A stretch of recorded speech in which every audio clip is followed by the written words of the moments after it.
इस वीडियो में आपका पुनः स्वागत है।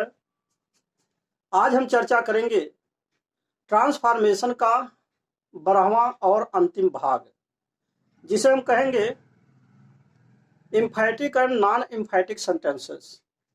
तो जो हमारा ट्रांसफॉर्मेशन का अंतिम चैप्टर है, एम्फैटिक एंड नॉन एम्फैटिक सेंटेंसेस, तो इसको हम रिव्यू के जरिए आपको समझाएंगे। जैसा कि हर एक टॉपिक पर मैंने एक रिव्यू पार्ट जरूर बनाया है, तो अब ये ट्रांसफॉर्मेशन का रिव्यू पार्ट है और इसमें जो अंतिम चैप्टर आपका है, हम इसे रिव्यू के माध्यम से ही इसे पूरा करना चाहते हैं। तो आइए देखते हैं कि जैसा कि ट्रांसफॉर्मेशन चल रहा है और ये ट्रांसफॉर्मेशन का रिव्यू पार्ट है और इसमें आपका 12वां point emphatic and non emphatic sentences भी है। तो जिसको एम्फैटिक एंड नॉन एम्फैटिक का मतलब ये हो रहा है कि जैसे जोरदार वाक्यों का ट्रांसफॉर्मेशन या रूपांतरण। कहने का मतलब यह है, एम्फैटिक माने जोरदार यानी असरदार, या जोरदार वाक्यों का रूपांतरण यानी कुछ ऐसे वाक्य होंगे जिनको आप एम्फैटिक बना सकते हैं अथवा एम्फैटिक से उसे नॉन एम्फैटिक बना सकते हैं। तो कुछ ऐसे वाक्यों के बारे में समझना है। तो इसमें देखिए, सबसे पहला नियम इसमें यह है कि अगर कोई assertive sentence present indefinite tense में हो तो डू या डज के द्वारा वाक्य का रूपांतरण कर देते हैं, जबकि पास्ट इंडेफिनिट टेंस के आने पर या पास्ट के इंडेफिनिट टेंस में हम सहायक क्रिया डिड का प्रयोग करते हैं। तो जैसा कि इसमें लिखा हुआ है, उदाहरण नंबर 1, पहला उदाहरण समझिए। लिखा है ही स्पीक्स इंग्लिश, अर्थात वो अंग्रेजी बोलता है। तो ही स्पीक्स इंग्लिश, यह स्पीक्स जो इसकी वर्ब आ रही है, इससे पता चल रहा है कि ये प्रेजेंट का इंडेफिनिट टेंस है। और जब आप इसको, ये नॉन एम्फैटिक सेंटेंस है, और जब इस नॉन एम्फैटिक सेंटेंस को, यानी कि जिसे आप कह सकते हैं कि एक तरह से एक जोरदार सेंटेंस है और दूसरा जिस पर जोरदार सेंटेंस का यानी कि जिस पर भार ना पड़े, अर्थात ये साधारण वाक्य जिसे कह सकते हैं। तो एक नॉन एम्फैटिक है और एक एम्फैटिक है। तो जब हम इसको एम्फैटिक में चेंज कर रहे हैं तो क्या हो रहा है, चूंकि ये प्रेजेंट इंडेफिनिट टेंस है, तो प्रेजेंट इंडेफिनिट टेंस में सहायक क्रिया डज का प्रयोग करते हैं। तो उसी सहायक क्रिया डज अथवा डू जैसा सब्जेक्ट होगा, तो चूंकि यहाँ सब्जेक्ट आपका ही है, तो ही के अनुसार हमको डज लगाना है। और जो स्पीक में यह सारा इसको हटा देंगे, तो अब ये हो जाएगा ही डज स्पीक इंग्लिश। तो अब इसका अर्थ क्या होगा, लगभग अर्थ समान होगा। जैसे मान लीजिए, थोड़ा सा अंतर यही आएगा, जैसे वह अंग्रेजी बोलता है, तो ये होगा कि वह अंग्रेजी जरूर बोलता है, अर्थात वह अंग्रेजी बोलता तो है, यानी कि वह अंग्रेजी जरूर बोलता है। तो लगभग दोनों का अर्थ समान है।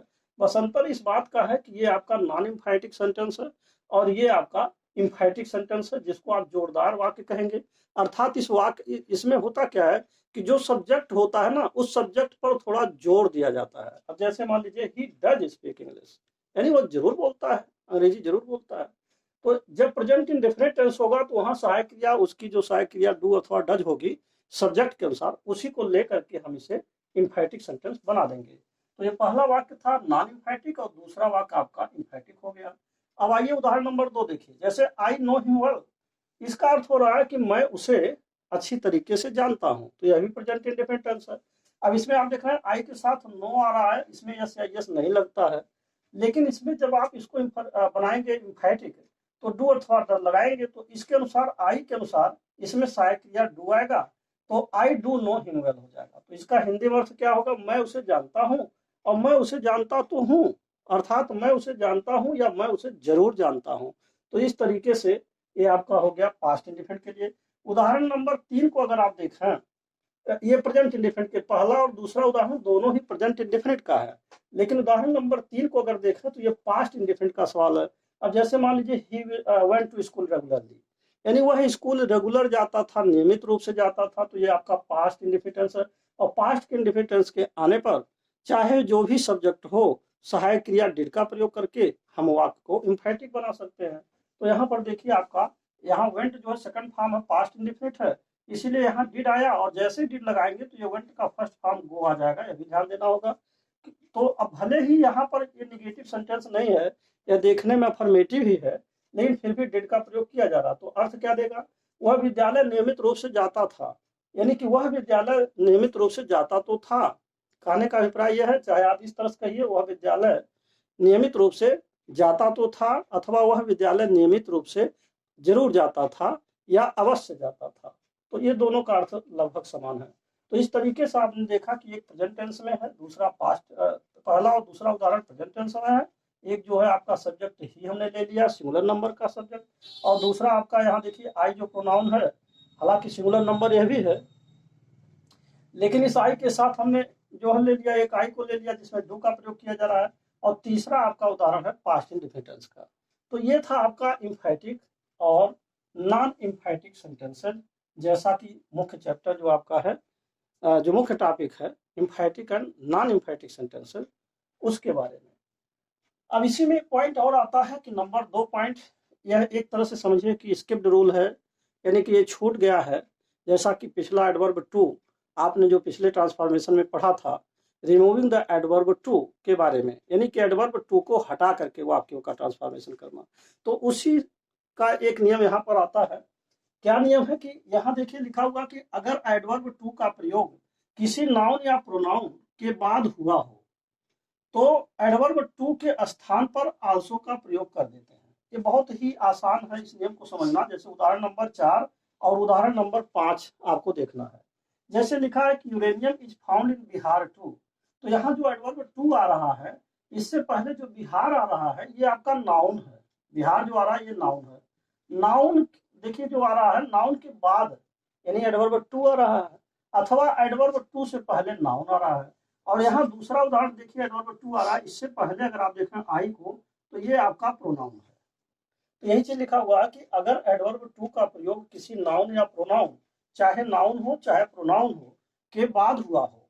अब जैसे बिहार यहाँ पर नाउन है और आई आपका प्रोनाउन है, और बिहार के बाद भी टू आ रहा है, आई के बाद भी टू आ रहा है। तो अगर ये कंडीशन आता है तो ऐसे स्थिति में एडवर्ब टू को हटा देते हैं और उसके स्थान पर हम आल्सो का प्रयोग कर सकते हैं। तो देखिए uranium is found in Bihar too, अर्थात uranium is found in Bihar also.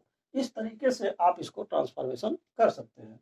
इसी प्रकार जैसे आई टू वेंट टू कानपुर, तो आई आप उतार देंगे, टू के स्थान पर आल्सो लगा देंगे, तो आई आल्सो हो जाएगा, वेंट टू कानपुर हो जाएगा। यहाँ टू के स्थान पर आपका आल्सो लगा ही है। तो इस तरीके से आपका यह जो चैप्टर है non emphatic, emphatic and non emphatic sentences, अब यहीं पर समाप्त होता है। और मुझे आशा है कि आप ये बात अच्छी तरीके से समझ गए होंगे। तो इसी तरीके से पॉइंट और भी आता है कि अगर मान लीजिए यहाँ फ्यूचर इंडेफिनिट टेंस आए तो क्या करेंगे। अब जैसे मान लीजिए he will go to school, वह स्कूल जरूर जाता है, वह स्कूल जाएगा। He will go to school, अगर he will go to school लिखा है और ऐसे वाक्यों को अगर हमें इम्फैटिक बनाना हो तो हम इसके साथ क्या कर सकते हैं, he will go to school को लिख सकते हैं ही शैल गो टू स्कूल। और आई शैल गो टू स्कूल अगर है तो इसको अगर आप इम्फैटिक बनाना चाहते हैं तो लिख सकते हैं I will go to school. तो इस तरीके से बहुत ही आसान है कि किसी भी टेंस का अगर आप प्रेजेंट, पास्ट अथवा फ्यूचर इंडेफिनिट टेंस को कोई वाक्य साधारण वाक्य के रूप में पाते हैं अफर्मेटिव सेंटेंस में, तो ऐसे स्थिति में आप क्या कर सकते हैं, उस टेंस से संबंधित सहायक क्रियाओं को आप यूज करते हुए और इसको इम्फैटिक बना सकते हैं। तो मुझे आशा है कि आपको ये बात समझ में आ गई होगी। बहुत छोटी सी बात थी। और इसी के साथ ही साथ अब ये वीडियो यहीं पर समाप्त होता है। और अंत में मैं आपसे यही कहूँगा कि यदि आप मेरे चैनल पर पहली बार हैं तो कृपया मेरे चैनल को सब्सक्राइब अवश्य कर दें, साथ ही साथ बेल आइकन भी प्रेस कर दें, जिससे कि जो भी नए नए वीडियोज मैं बना रहा हूँ उसका नोटिफिकेशन आप तक पहले पहुँच सके और आप उसका समुचित लाभ भी उठा सके। And finally thanks for watching this video.